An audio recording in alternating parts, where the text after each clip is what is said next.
Hello, and welcome to the Mid-Ohio Valley Public Forum video podcast. This podcast features issues of interest to the residents of the Mid-Ohio Valley area and hopefully beyond. The pandemic changed our lives quite a bit. And the pandemic was the impetus for the start of the MOV Public Forum. Unfortunately, the pandemic is still with us, so we're still here with our socially distanced interviews of people and about issues that hopefully interest the people in this area. Let's get our guest.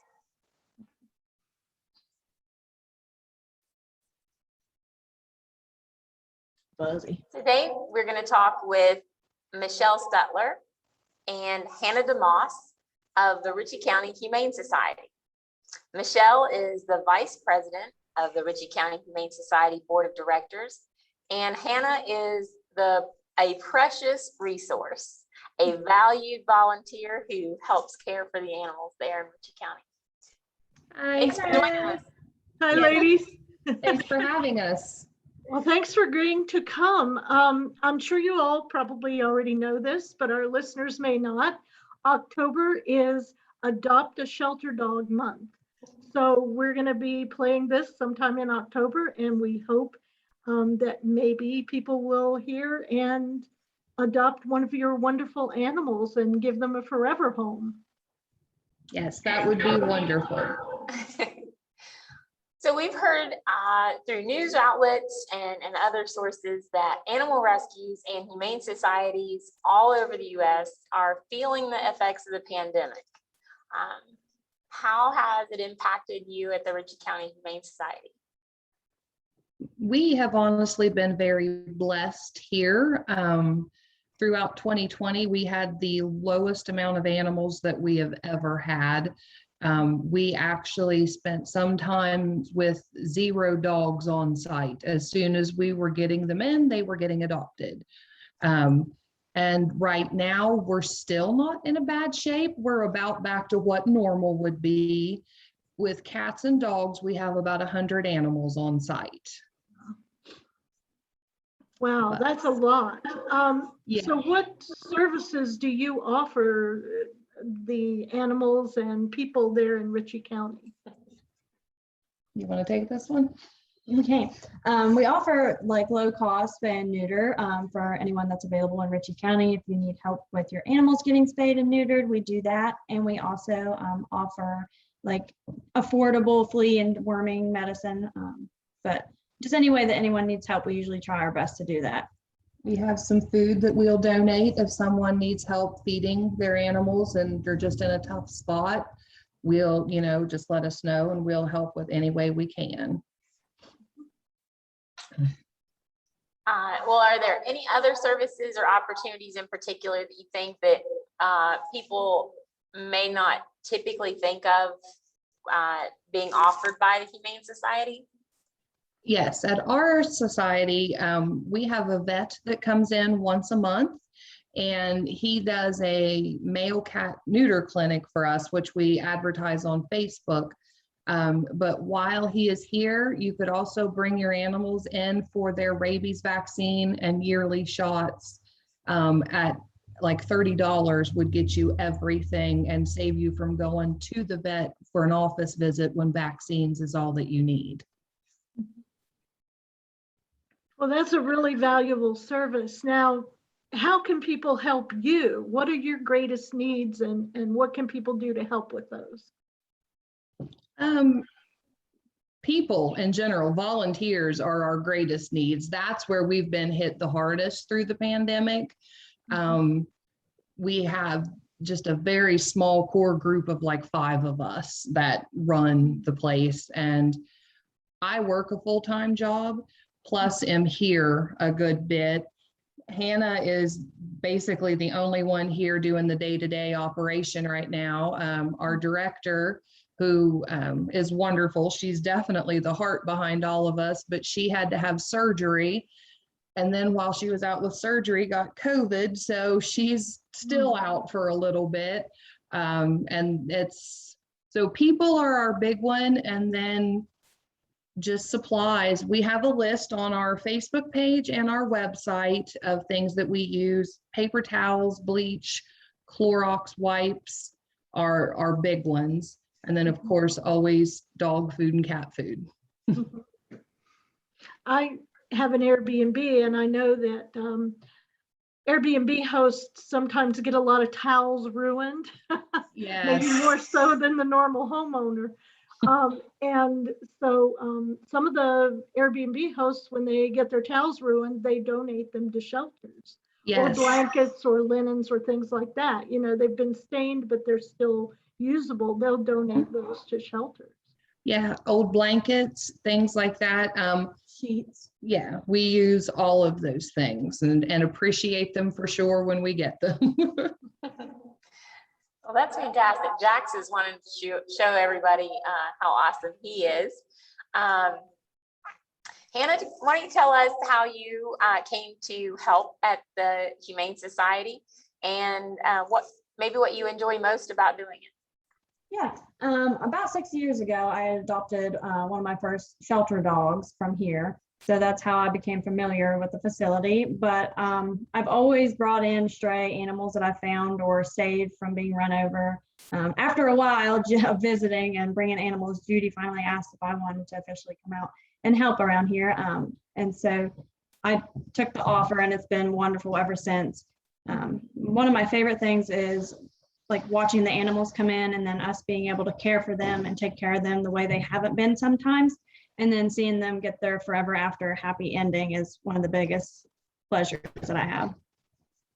So you have some animals you're going to bring on the camera and introduce us to, correct? Yes, Jax made his escape. So we have Roxy, a Saint Bernard mix that we're going to bring on camera in just a second. She's a wonderful girl, so well behaved, and she's the biggest love bug that you'll meet.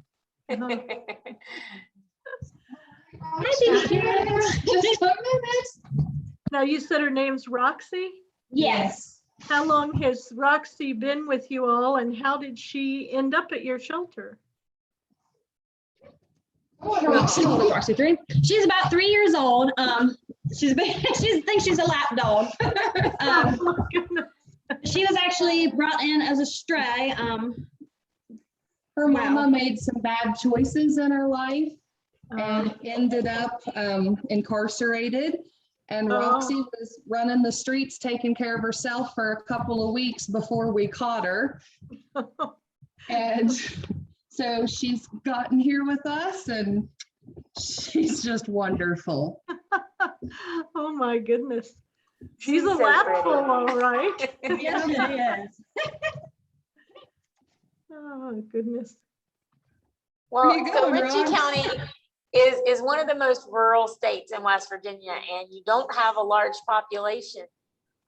What happens if you can't find a home for an animal there at your location? We don't give up. We find homes. They're here for us, with us, as long as it takes to find a home. We do partner with a couple of rescues in Pittsburgh that will pull animals from us and take them up there and try to find a home. Just recently, we had a red tick coon hound. We had him for about 4 months with no interest. So he went to Pittsburgh and he was not happy. He's definitely a country dog. So he didn't like it in the city. They asked us if we would take him back, and we did. And then we had him for a couple more months with no interest, and we didn't know what we were going to do with him. And then one day we got an email that wanted to know if we adopted out of state, and we do. So he ended up going to Minnesota. That's where they wanted him. We contacted a group that does transport. We had never done that before, and we said, we're going to try this, and if a transport happens, that's God's way of telling us that's where he's supposed to go. And within an hour, they had our transport filled with volunteers to drive a dog from Ritchie County, West Virginia to Minnesota. Oh my goodness. I think we're going to try and talk to one of those groups that does the transporting. sometime in October and have them on. But yeah, I guess I was kind of aware that happens sometimes, but Yeah. yeah, I don't think everybody is aware that, people do. There are volunteers that just drive animals from Yes. one location to another. So Yeah, and I have a friend who does those, and a lot of times it's like a relay. Somebody will drive, and so you're not driving all the way to Minnesota. Right. You'll do a leg of the journey, and then you'll meet up with another volunteer, and they'll take the next leg. So that's just a fantastic story. I love that. Oh yeah, that was definitely our longest or farthest adoption ever. Right before that one had started, we got some very abused dogs in. One had a missing eye, one had been kicked and had a broken jaw. It was horrifying. And then there was a puppy who I don't think had been abused yet. But we had a young couple drive up from Orlando, Florida. They messaged us, they did the application, they were approved. That was about a 13-hour drive, and they drove up all night. They wanted that puppy so bad. So Facebook is definitely any rescue or shelter's friend. 90% of our adoptions happen because of Facebook posts. Well, that's wonderful. I'm glad to hear some good news for these animals who've had sometimes such hard lives. Yeah. And I want to thank you all for coming and talking to us today. I have a dog and a cat that are rescues that they were strays on the street, and we took them in, and they have brought us so much joy. And so I hope other families will adopt some of your animals and experience that same joy for themselves. Yes, we always say there's no love like the love of a shelter animal. We have 2 dogs here at our house too. We have a 3-year-old Springer named Pete, and our adopted doodle mix named Berg, who is famous in his own right and has his own social media accounts because he volunteers at our local hospital as a pet visitation dog, or at least he did before the pandemic. So hopefully soon we'll get to a point where we can get back to that, because he enjoyed it, I think, as much as the staff and patients did. They definitely bring us a lot of happiness.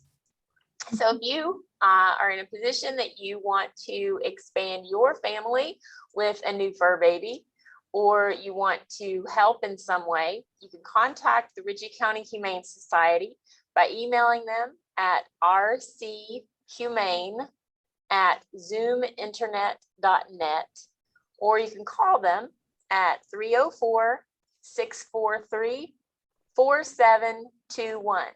Or of course, you can find their Facebook page. Yes. Thanks so much. Right, thank you. Bye. Bye.